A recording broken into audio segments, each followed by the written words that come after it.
ఈయనకు రాహు ప్రభావమే ఉంది. ఈయన పైకి లేయడానికి కారణం. చంద్రబాబు నాయుడు గారిని చాలామంది అంటే వాళ్ళ అభిమానులు అంటే పీఎం కావాల్సిన వ్యక్తి, అంత విజన్ ఉన్న వ్యక్తి అని చాలాసార్లు అంటూ ఉంటారు, పొగుడుతూ ఉంటారు. చంద్రబాబు గారి జాతకంలో అలాంటిది ఏమైనా ఉందా అండి పీఎం అయ్యే అవకాశం? నాకు తెలిసి ఎప్పుడో ఆయన ఒక ఇంటర్వ్యూలో చెప్పినట్టు గుర్తు. నేను ఎప్పుడో విన్నా, ఏదో చాలా ఏళ్ల క్రితం, అంటే 1999 2000 సంవత్సరంలో ఎప్పుడో ఏదో మార్గం. ఎందుకు అంటే వాజ్పేయి గారు ప్రధానమంత్రి అన్న సమయంలో అప్పుడు చంద్రబాబు నాయుడు గారు మంచి కీలకమైనటువంటి ఒక రోల్ పోషించారు. పోషించినప్పుడు మీరు అవ్వచ్చు కదా అంటే, ఆయనకున్న విజన్ ఏమిటంటే ఎవరైనా ప్రధానమంత్రి కావాలి అని అనుకోవడంలో గొప్పదే. మరి సీఎం అయిన తర్వాత ఇంకా ప్రధానమంత్రి అయితే బాగుంటుందని అనుకుంటారు. కానీ ఆయన ఏమన్నారంటే, నేను విన్నట్టు నాకు బాగా గుర్తుంది, మరి అది ఇదే నిజము అని నేను అనడానికి లేదు, కానీ ఎందుకంటే మనము స్టూడియోలో చెప్తున్నప్పుడు జాగ్రత్తగా మాట్లాడాల్సిన అవసరం ఉంటుంది, వాళ్ళు దగ్గర పెట్టుకొని. మేము కూడా ఏదైనా అంటే పిఎం అయిన తర్వాత ఒక 5 ఏళ్ళో 10 ఏళ్ళో చేసిన తర్వాత ఇంకా మాజీ పిఎం అనేటువంటిది ఒకటి వస్తుంది, అంతే కదా. ఆ తర్వాత నేను ఊరికే ఉండడం అంటే నాకు ఇష్టం ఉండదు. సీఎం అనేటువంటిది ఎప్పుడైనా సీఎం అయ్యి రాష్ట్రానికి ఏదో ఎక్కువ శాతము నా యొక్క సేవ చేయాలి, నేను నిరంతరము రాష్ట్రానికి సేవ చేస్తూనే ఉండాలి అనేటువంటి కోరికతో నాకు దాని మీద ఇంట్రెస్ట్ లేదు అని నేను విన్నాను. ఆయన అన్నారు, అనడం విన్నారు మీరు? ఆయన చంద్రబాబు గారు చెప్పడం నేను విన్నా, అదే అదే. ఆయన ఇంటర్వ్యూలో చెప్పడం విన్నా. బహుశా దానివల్లనే కారణం కావచ్చు అని నేను అనుకుంటున్నాను. మామూలుగా అయితే ఆయన ప్రయత్నిస్తే గ్రహాలు అన్ని అనుకూలించేవా అండి? ఒకవేళ ఆయన ప్రయత్నిస్తే అంటే ఇందాకలు అన్నారు కదా, ప్రయత్నిస్తే కర్మ కర్మ అనేది ఉంటుందని. కాదు నేను చెప్తాను. ఆయనకు యోగము ఉంది అని అవుతారు అని అనడానికి లేదు. ఎందుకంటే ఆ యోగము అప్పుడు ఉన్నింది, ఇప్పుడు మళ్ళీ అంత లేదు. ఉన్నది ఉన్నట్టు చెప్తాను, ఎందుకంటే సభాముఖంగా చెప్పాలి. ఇప్పుడు మళ్ళీ ఆయన ఏదైనా అందరితోనూ సత్సంబంధాలు ఉంటాయి ఆయనకు. అన్ని పార్టీల్లో ఒక్క వైఎస్ఆర్సీపీలో ఉండేటువంటి వాళ్ళతో తప్ప మిగతా అన్ని పార్టీల్లో ఉండే వాళ్ళతోనూ ఆయనకు సత్సంబంధాలు ఉంటాయి. ఏది దేశంలో ఉండేటువంటి ఎన్ని పార్టీలు ఉన్నాయో అన్ని పార్టీల వాళ్ళతోనూ సత్సంబంధాలు పెట్టుకుంటారు ఆయన. ఎవరికి పెద్దగా ఏదో శత్రుత్వం ఉండాలి అని పెట్టుకునే వ్యక్తి కాదు. అంటే ఎవరితో ఏమవసరం అవుతుందో తెలియదు, ఎవరితో ఏమవసరం వస్తుందో తెలియదు. అంత విరోధం పెట్టుకోవాల్సినంత అవసరం ఏముంటుంది అనేటువంటి ఆలోచన దృక్పథంతో ఉంటారు ఆయన. అందువలన ఆయనకు అన్నీ తెలుసు కాబట్టి ఏది అవసరమైనా ఏదన్నా వేరే రాష్ట్రాల వాళ్ళ సమస్య వచ్చిందంటే కూడా ఈయన సమన్వయం చేసి చెప్పగలడు. ఆ స్థాయి పెట్టుకున్నారు ఆయన. కాబట్టి మనం ఈయన ఇప్పుడు అయ్యేటువంటి ఇదైతే లేదు నిజానికి.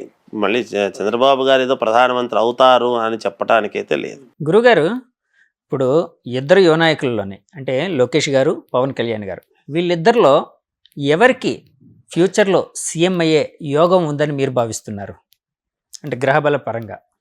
అంటే నేను ఏమంటానంటే అండి, పవన్ కళ్యాణ్ గారికి సీఎం అయ్యే యోగం ఉందండి. పవన్ కళ్యాణ్ గారికి ఉంది. లోకేష్ గారికి లేదు అని నేను అనను, కానీ ఆయనకు కూడా ఉంది. అంటే వెంటనే అంటే కొంచెం పవన్ కళ్యాణ్ గారికి ఎక్కువగా ఛాన్సెస్ ఉన్నాయి. ఆయన గ్రహస్థితులు చాలా బాగున్నాయి. అంటే లోకేష్ గారి కంటే ముందరగా పవన్ కళ్యాణ్ గారికి ఆ యోగం ఉందండి. ఆ సందర్భాన్ని బట్టి ఇప్పుడు ఇంకా చంద్రబాబు అవుతున్నారు కాబట్టి మనం ఇవి అనడానికి లేదు. ఇద్దరికీ యోగం ఉంది, ఇద్దరికీ అయ్యే యోగం ఉన్నది. కాకపోతే కొంచెము ముందు పవన్ కళ్యాణ్ గారికి అయ్యే యోగము అనేటువంటిది ఉన్నది. ఎందుకంటే ఆ ఎక్స్పెక్టేషన్స్ కావచ్చు, ఆ పద్ధతి కావచ్చు, విధానం కావచ్చు ఉంటాయి. గురుగారు, చివరిగా అంటే కూటమి నాయకుల గ్రహబల పరంగా వాళ్ళకు కూడా చాలా పాజిటివ్గా రిజల్ట్స్ వచ్చింది అని అన్నారు కదండి మీరు. సో ఆ గ్రహబలం అటు మోదీ గారు కావచ్చు, అంటే బీజేపీ పెద్దగా, తర్వాత ఇక్కడ టీడీపీ పెద్దగా చంద్రబాబు గారు కావచ్చు, జనసేన పెద్దగా పవన్ కళ్యాణ్ గారు కావచ్చు, వీళ్ళ గ్రహబలం అంతా బాగుంది. సో ఈ ముగ్గురి కలయికలో ఆంధ్రప్రదేశ్ ఎలాంటి గ్రహబలంతో ముందుకు వెళ్ళే అవకాశం ఉందని మీరు భావిస్తున్నారు? ఖచ్చితంగా చంద్రబాబు నాయుడు గారి ఆలోచన ప్రకారమే ముందుకు పోతాయి, అందులో సందేహం ఏం లేదు. మోడీ గారు కూడా ఇప్పుడు సహకరిస్తారు. ఇంతకు ముందు సహకరించినారా లేదా అనేటువంటిది మనం పక్కకు పెడితే ఇప్పుడు ఖచ్చితంగా సహకరిస్తారు. ఎందుకంటే పవన్ కళ్యాణ్ గారి యొక్క బాధ్యత కూడా ఉంది కదా రాష్ట్రం మీద. కాబట్టి అనుకూలవంతంగా చంద్రబాబు నాయుడు గారి ఆలోచనలు ఎప్పుడూ కూడా ఆయన విజను అనుకూలంగానే దానికి చేయాల్సినటువంటివి చేస్తారు. ఖచ్చితంగా ఒక ఉన్నతమైనటువంటి దశగా ముందుకు తీసుకెళ్తారు. ఈసారి చాలా పకడ్బందీగా మొదట రాజధాని లేని రాష్ట్రము అనాథలాగా ఉండిపోయింది అనేటువంటిది కాకుండా ముందు రాజధాని నిర్మించడం అనేటువంటిది పొద్దున్నే చేసేటువంటి పని, దానికి సంబంధించినటువంటి పనులు మొదలు పెడతారని నేను అనుకుంటున్నా, నాకున్న ఆలోచన. అలాగే ఇప్పుడు అన్నీ ఉన్నాయి కదా, కొంచెం జరగాల్సినవన్నీ ఒకటోటి మొదలు ఉద్యోగ పెడతారు. కల్పన అలాంటిది కూడా జరిగే అవకాశం ఉందా గురుగారు? ఎందుకంటే వైసీపీ ఓడిపోవడానికి అంటే చాలాసార్లు నేను చాలామంది జనంతో వాళ్ళతో మమేకమై అడిగినప్పుడు వాళ్ళు బయట తీసుకునేటప్పుడు డెవలప్మెంట్ లేకుండా ఉండిపోతుంది ఆంధ్రప్రదేశ్లో, ఉద్యోగ కల్పన లేకుండా ఉంది, ఇక్కడ చదువుకున్న వ్యక్తులకి సరైన ఫ్యాక్టరీలు లేవు, లేకపోతే ఇండస్ట్రీస్ లేవు, ఉద్యోగం దొరకట్లేదు అని ఒక రకమైన అసంతృప్తి అనేది చాలా ఎక్కువ కనిపించిందండి. సో అలాంటివి వీళ్ళ ఇప్పుడు గ్రహబల పరంగా మీరు ఆంధ్రప్రదేశ్ మంచిగా ముందుకు వెళ్ళబోతుంది అంటున్నారు కదండి, ఉద్యోగ కల్పన ఇలాంటివన్నీ బాగా జరిగే అవకాశం ఉందని భావించవచ్చా అండి?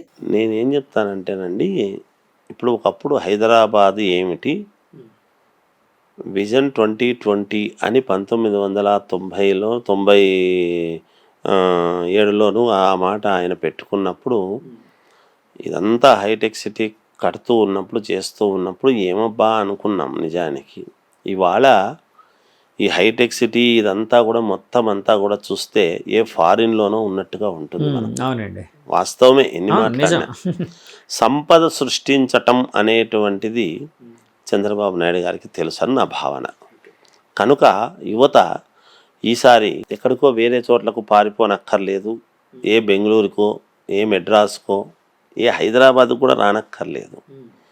అమరావతి చాలా గొప్పగా సంపద సృష్టించి అక్కడే ఉద్యోగాలు దొరుకుతాయి చేసేటువంటి ప్రయత్నాలు చేస్తారు. వాళ్ళకు కూడా దైవం అనుకూలించాలి, అన్ని రకాలుగా మేలు జరగాలి, ఆ లలితాంబికాదేవి అమ్మవారి యొక్క అనుగ్రహం వాళ్ళకు పరిపూర్ణముగా ఉండి సహకరించాలి అనే నేను కోరుకుంటాను. మా లాంటి వాళ్ళు బాగుండాలనే కోరుకోవాలి వాళ్ళందరూ కూడా, అంతే కదా. గురువుగారు, అంటే జాతకం అనేటప్పుడు మనిషి పుట్టుక, జన్మ నక్షత్రం ఇలాంటివన్నీ చూసి చెప్తారు కదండి.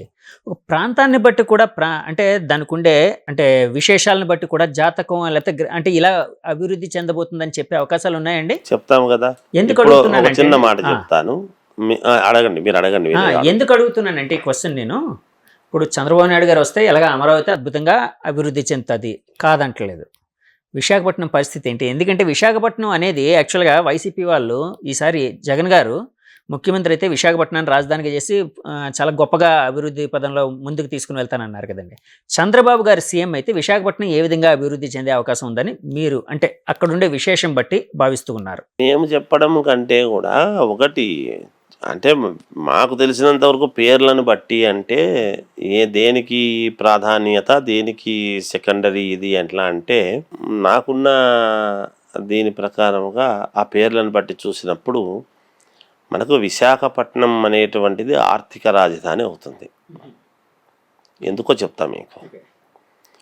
మామూలుగా ఇప్పుడు అమరావతి అనేటువంటిది రాజధాని అయితే అవుతుంది, మనకు రాజధాని అమరావతి చేస్తాం. విశాఖపట్నం అనేటువంటిది 2 సార్లు పెదవులు కలుస్తాయి.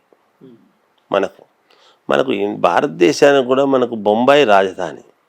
బొంబాయి అనేటువంటిది కూడా ముంబై అన్న, బొంబాయి అన్న, బాంబే అన్న 2 సార్లు పెదవులు కలుస్తాయి. బకార శబ్దం, ఆర్థిక రాజధాని. మీరు పలికి చూడండి, ముంబై అంటున్నాం లేదా బొంబాయి అంటున్నాం, బాంబే అంటున్నాం 2 సార్లు. అలాగే విశాఖపట్నం, వైజాగ్ అంటే మనం అన్నాం, అందుకే విశాఖపట్నం అనేటువంటిది 2 సార్లు. విశాఖపట్నము ఖచ్చితముగా, ఎందుకంటే సముద్రము ఉండటం చేయటము, కొంచెం వనరులు మామూలు ఎక్స్పోర్టు ఇంపోర్ట్ ఏదో ఉంటాయని మామూలుగా కూడా విశాఖపట్నానికి మంచి యోగం ఉంది. ఆర్థిక రాజధానిగా ఉంటుంది. ఇప్పుడు కూడా డబ్బు సృష్టి అనేటువంటిది మంచి ఇవి అన్నీ కూడా తయారు చేసి చాలా సర్వాంగ సుందరంగా తయారవుతాయి. విశాఖపట్నం కూడా చాలా మంచి యోగవంతమైంది విశాఖపట్నం. ఈ రాజధాని అంటే అమరావతి ఉంటుంది, అమరావతి చేస్తారు. అలా 2 కూడా సమన్వయంగా గొప్పగా తయారవుతాయని నా భావన. ఇప్పుడు ఏది తక్కువగా చేయరు వాళ్ళు కూడా. ఇప్పుడు రాయలసీమను ఏదో చెయ్యాలి అని అనుకొని గొప్పగా చెయ్యాలనే కదా ఏదో చెందుతామని అన్నారు. ఏవో రోడ్లన్నీ విస్తరణ చేసి చెంది ఈసారి అన్నీ కూడా యుద్ధ ప్రాతిపదికన జరుగుతాయి. అన్ని ప్రాంతాలు డెవలప్ అవుతాయండి, ఏం పర్వాలేదు, చేస్తారు, బాగానే ఉంటుంది, బాగుండాలనే కోరుకుందాం. అంటే 2029 అంటే 24 అయిపోయింది కాబట్టి 29లో మళ్ళీ ఎలక్షన్ నడుస్తుంది కదా. జగన్ గారు అప్పుడు మళ్ళీ పుంజుకునే అవకాశం ఉందని అంటే ఆయన గ్రహబల పరంగా ఏమైనా భావించే అవకాశం ఉండొచ్చా మనం అండి? చూద్దామండి, ఇంకా ఇప్పుడే కదా ఇది అయింది, ఆహా, అంటే కాదు ఇంకా మామూలుగా సమయం గ్రహబలం. ఉంది కదా. ఇప్పుడు వీళ్ళ పరిపాలన ఎలా ఉంటుందో చూసి కదా వాళ్ళని అనాల్సింది. అంటే విజయం సాధించడానికి గ్రహబలమే కాదు వాళ్ళ చర్యలు కర్మ కూడా అంటే అంతే ఉండాలి కదా, అన్నది అంతే కదా, కదండి? అంతే కదండి, ఉమ్. అంతే కదా. ఇప్పుడు భగవంతుడు గర్భగుడి, దేవాలయము మహోన్నతమైనటువంటిది, సరిగ్గా చేసే పూజారి లేకపోతే ఏం చేస్తామండి? దేవుడైనా ఏం చేస్తాడు? అభిషేకము, రుద్రనమకాలు రుద్రనమకము చెమకము చెప్పి అన్ని పద్ధతిగా చెప్పి చేసేటువంటి వాడు లేకపోతే దేవుడైనా ఏం చేస్తాడు? దేవుడు ఉన్నాడు, మరి ప్రతిభ ఉంది, ఆ ప్రతిభను ఎలా వాడుకోవాలి అనుకునేటువంటి వాడుకునేవాడి యొక్క చాకచక్యం కదా. ఆ దేవాలయంలో నిరంతరము చేస్తున్నాడు, అక్కడికి పోతే పూజారి బాగా పలకరిస్తాడు, మన కోసం బాగా అర్చన చేస్తాడు, మన కోసం బాగా చేస్తాడు అనేటువంటి భావన వస్తే ప్రబుద్ధి రావడం జరుగుతుంది, దేవాలయము డెవలప్ అవుతుంది. అంతే కదండి. నేను ఒక ఇదిగా నేను చెప్పాల్సినటువంటి ఉపమానాలు చెప్తాను, అనవసరమైనటువంటివి పనికిరాని ఉపమానాలు నా నోటి నుంచి వస్తే అది బాగుండదు కదా. అందుకని ఇప్పుడు వాళ్ళు చేస్తున్నారు కదా, వీళ్ళు చేసేటువంటి ఇది కూడా ప్రజలు చూస్తారు కదా, మరి అది కూడా ఉండాలి కదా. మరి అందుకని 29 మళ్ళీ సంగతి, ఇంకా ఇవాళ అయిపోతున్నాయి, ఇంకా ఎలక్షన్స్ ఇవాళ మన ఇవన్నీ కూడా సీట్లన్నీ కూడా ఇదవుతున్నాయి కనుక బాగుంటుంది, ఏం పర్వాలేదు, వీళ్ళు బాగా చేస్తారు, ఈ 5 ఏళ్ళు ముందు వీళ్ళు బాగా చేస్తారనేది ఆశిద్దాం. మళ్ళీ సంగతి అప్పుడు మళ్ళీ ఓ సంవత్సరం ముందో 6 నెలల ముందో మొదలవుతాయి కదా, మనమే కూర్చుంటాం, మనమే చేస్తాం, ఏం పర్వాలేదు, చూద్దాం. ఈ ఫలితాలు ఇలా ఉండబోతున్నాయని మీరు ముందే ఊహించారండి? నాకైతే ఉందండి, అంటే రాష్ట్రంలో ఆంధ్రప్రదేశ్లో కావచ్చు, దేశంలో కావచ్చు, నాకైతే ఉందండి. అయితే మేము ఇన్ని సీట్లు వస్తాయి అన్ని సీట్లు వస్తాయి అనేటువంటిది నేను చెప్పలేదు, ఎందుకంటే ఇన్ని వస్తాయి అన్ని వస్తాయి అని చెప్పడానికి మేమేమి దగ్గరుండి ఓట్లు వేయించిన వాళ్ళం కాదు. కానీ లీడ్ చేయబోతుంది తెలుగుదేశం పార్టీ. ఇప్పుడు ఏదైనా భారతీయ జనతా పార్టీ కనుసన్నలలో నడుస్తుంది ఇది వ్యవహారం అంతా అనేటువంటిది అయితే నేను సుస్పష్టంగా చెబుతూ వస్తూనే ఉన్నా మొదటి నుంచి. ఏదైనా కేంద్ర ప్రభుత్వం యొక్క సహకారము చాలా అవసరము, ఆ అవసరము జగన్మోహన్ రెడ్డి గారు పోగొట్టుకున్నారు, చంద్రబాబు నాయుడు గారు అందుకున్నారు, అంతే, ఏం లేదు అక్కడ, సింపుల్ అంతే. అదే చెప్పా మొదటి నుంచి, అదే చెప్పొస్తున్నా అన్ని ఛానల్స్లో కూడా. కేంద్ర ప్రభుత్వ సహకారం ఎవరికైతే ఉంటుందో వాళ్ళే వస్తారు అని చెప్తున్నా. ధన్యవాదాలు గురుగారు, చాలా విషయాలు మాతో పంచుకున్నారు. జయోస్తు, మీకు దిగ్విజయముగా అందరూ బాగుందరు గాక, జయోస్తు. థ్యాంక్ యూ అండి, నమస్తే అండి.